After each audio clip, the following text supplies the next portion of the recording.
Regard, œil avisé, prunelles aiguisées, la midinale est aux aguets. Par Pierre Jacquemin et Pablo Pillot-Vivien, tous les jours à 12h30.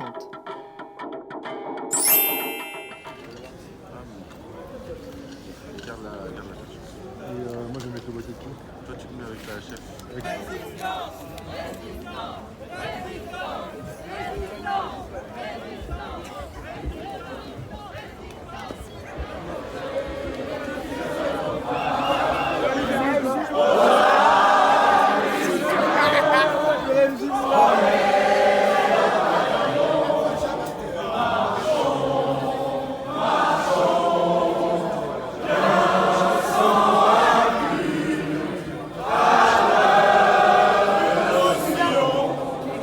Bonjour Hugo Bernalicis. Bonjour. Merci d'avoir accepté notre invitation. Vous êtes député de la France Insoumise du Nord. Aujourd'hui, c'est le premier jour du procès de 6 membres de la France Insoumise, dont le député Jean-Luc Mélenchon, pour acte d'intimidation contre l'autorité judiciaire, rébellion et provocation. Vous contestez ces termes ? Oui, bien sûr, je les conteste. Après, je peux comprendre qu'on puisse les interpréter de la sorte, mais en tout cas, dans notre stratégie de défense, oui, on les conteste. Et vous savez, des perquisitions qui ne se passent pas bien, il y en a tous les jours. Et vous n'avez pas tous les jours des procès pour actes de rébellion, etc. C'est discuté éventuellement dans le procès plus global. Il n'y avait pas un truc qui est sorti comme ça sur le côté et qui est mis en valeur. Et là, on voit bien qu'il y a justement, et c'est pour ça qu'on a parlé de procès politique, il y a une volonté de mettre en valeur, de mettre en exergue, de mettre en lumière une violence dont nous serions les auteurs lors de ces perquisitions. Et d'ailleurs, ça a été alimenté par des fuites de procès-verbaux qui se retrouvent quasi in extenso dans la presse. D'ailleurs, on a pu remarquer que certains PV, ouvrez les guillemets, cités, avaient été modifiés. Modifiés par qui ? Par le journaliste ou par celui qui a transmis les procès-verbaux ? Parce que maintenant, on a les originaux dans le cadre du procès. Donc, tout ça, il semble fumeux. Vous voyez, parce qu'il est censé avoir le secret d'instruction quand même, il y a des choses comme ça. Bon, alors on sait bien, des fois il y a des fuites dans la presse, des fois même nous on en est content d'avoir des fuites parce que dans telle affaire on n'arrive pas à démêler le vrai du faux et à avoir des infos. Mais là quand même, ça ressemble quand même à quelque chose qui est monté de toutes pièces. S'il y a un procès politique, comme vous le dites, quelle menace est-ce que vous représenteriez ? Parce que ce n'est pas quand même 6% qui vont faire trembler le gouvernement. On n'est pas mort. Tant qu'on ne sera pas définitivement mort et anéanti, ils continueront. Et ils ont bien raison de continuer et de se méfier. Regardez, il tourne en boucle là des images sur BFM TV, ils ont fait un sondage pour savoir, ils ont demandé aux gens, seriez-vous prêts à voter pour la France Insoumise aux élections municipales, machin, etc. C'était entre 24 et 25%. Entre 24 et 25%. Mais moi j'ai halluciné, j'ai dit, qu'est-ce que c'est que ce truc Ah bon Bonne nouvelle. Bon, sachant que BFM titre mauvaise image pour la France Insoumise, etc. Bon, à 24%, moi, ça fait plus que ce qu'est censé faire la République En Marche. Donc, moi je pense que non, ils n'en ont pas fini avec nous et ils voient bien que nous sommes un point d'appui aussi pour les mobilisations populaires dans ce qui se passe à l'Assemblée nationale, dans les débats qu'on peut porter, que, y compris individuellement, les parlementaires peuvent avoir un impact sur l'opinion publique, même si à la fin ça ne se traduit pas par des bulletins de vote, et que ça leur est insupportable. Et que donc oui, ils iront jusqu'au bout et ne reculeront devant aucune opportunité de nous écraser.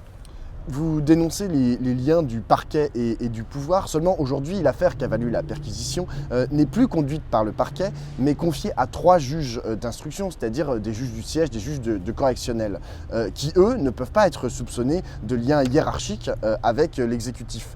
En réalité, ils peuvent être moins soupçonnés de liens hiérarchiques. Exactement. Mais du coup, parce qu'ils sont quand même nommés par le pouvoir exécutif. Mais bref. Du coup, c'est tous les juges que vous accusez de proximité avec le gouvernement ? Déjà, pour bien qu'on comprenne les choses, le procès d'aujourd'hui n'est pas dans le cadre d'une information judiciaire avec les juges d'instruction qui ont été désignés. C'est le parquet de Bobigny qui a conduit, dans le cadre d'une enquête préliminaire, une enquête, donc pas une information judiciaire, le parquet, et qui nous a mis en procès, là, aujourd'hui, dans le cadre de la citation directe. Alors, si je puis me permettre, il y a quand même un juge des libertés qui est un juge du siège qui a autorisé cette perquisition. D'accord. Alors, on va reprendre dans le détail parce que c'est important, et c'est bien que vous parliez du JLD parce que je comptais également en parler. Là aujourd'hui, donc c'est le proc qui nous assigne, c'est le procureur qui nous assigne directement au tribunal. Ok, il n'y a pas de juge d'instruction là dans l'affaire d'aujourd'hui sur les rébellions, machin, etc.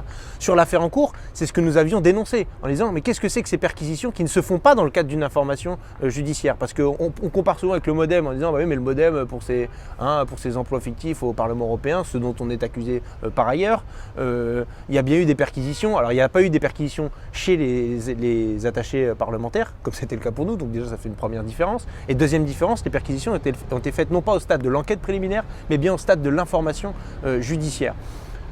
Donc, le JLD a autorisé quand même le procureur à le faire. Mais c'est ça qui est dingue. L'article 76 du Code de procédure pénale qui permet les perquisitions dit le procureur a le droit d'ordonner une perquisition avec l'assentiment des intéressés. Ça, c'est la perquisition basique, on va dire, niveau 1. Ils auraient pu utiliser ça. C'est-à-dire qu'ils arrivent à la porte, toc toc toc, c'est la police, ouvrez-nous. Ils auraient pu utiliser ça. Je pense que la plupart des copains auraient ouvert, y compris Jean-Luc Mélenchon. Donc je ne vois pas en quoi ils sont passés à l'étape JLD, puisque du coup le procureur a demandé au JLD l'autorisation de pouvoir se passer précisément de l'autorisation des intéressés pour procéder à la perquisition. Mais ce qui est écrit dans le Code de procédure pénale… Il a quand même accepté. Oui mais attendez. Le JLD… Relisons, on va pas relire ensemble, mais pour ceux que ça intéresse, allez voir l'article 76 du Code de procédure pénale, c'est pas trop mal expliqué. Le JLD autorise, mais il autorise, au vu des objectifs liés à l'enquête, à prendre certaines pièces strictement nécessaires aux objectifs de l'enquête. Les photos de vacances de Jean-Luc Mélenchon, je ne suis pas sûr que ce soit vraiment nécessaire à l'enquête, quand on redémêle le fil. Et surtout, il est précisé que le JLD, qui autorise du coup ces mesures, peut se rendre sur place pour vérifier de la bonne tenue de la perquisition. Moi, j'aurais été très heureux qu'un JLD soit là sur place. Vous croyez qu'il y avait un JLD sur place? Vous croyez qu'il était là pour vérifier ça? Non, il y a 3 procureurs qui étaient sur place, 0 JLD. Non, mais donc à un moment donné, moi je veux bien qu'on ressorte des arguments, mais ça aurait été bien effectivement qu'un magistrat du siège, même si je crois le JLD n'a pas tant de pouvoir que ça en réalité, soit présent pour les perquisitions, notamment au siège du mouvement. Ça n'a pas été le cas. Alors du coup, qu'est-ce qu'on fait? C'est quoi la solution pour la justice? Bon, pour le parquet, c'est réglé. Il y a de nombreux rapports qui dénoncent la proximité du parquet avec l'exécutif. Bien sûr, et je l'ai encore fait pendant le projet de loi justice moi-même dans l'hémicycle. Mais on fait quoi pour les autres juges, pour les juges du siège? Par exemple, pour ce juge des libertés, qui est un juge donc, du siège, qui a autorisé la perquisition. Écoutez, la proposition que nous avons faite et qui est dans le livret justice de la France Insoumise qu'on a défendu pour l'élection présidentielle, c'est de mettre en place un conseil supérieur de la justice, non pas juste de la magistrature, de la justice, qui soit indépendant de l'exécutif. Et là, je voudrais dire quelque chose, parce qu'on parle beaucoup d'indépendance. Moi, je ne suis pas pour que les juges, qu'il y ait un gouvernement des juges en sorte, qu'ils soient comme ça, hors sol, à faire ce qu'ils veulent, que ce soit le parquet ou les juges, les magistrats du siège. Je suis pour qu'on leur garantisse l'indépendance, mais qu'après, il y ait une politique pénale qui soit assumée, non pas devant l'exécutif, mais devant la représentation nationale.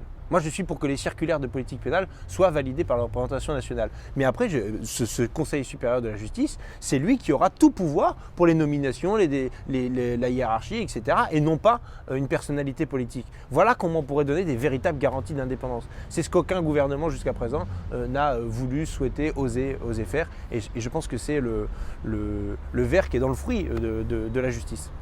On interroge aussi beaucoup la stratégie de la défense des 6 insoumis.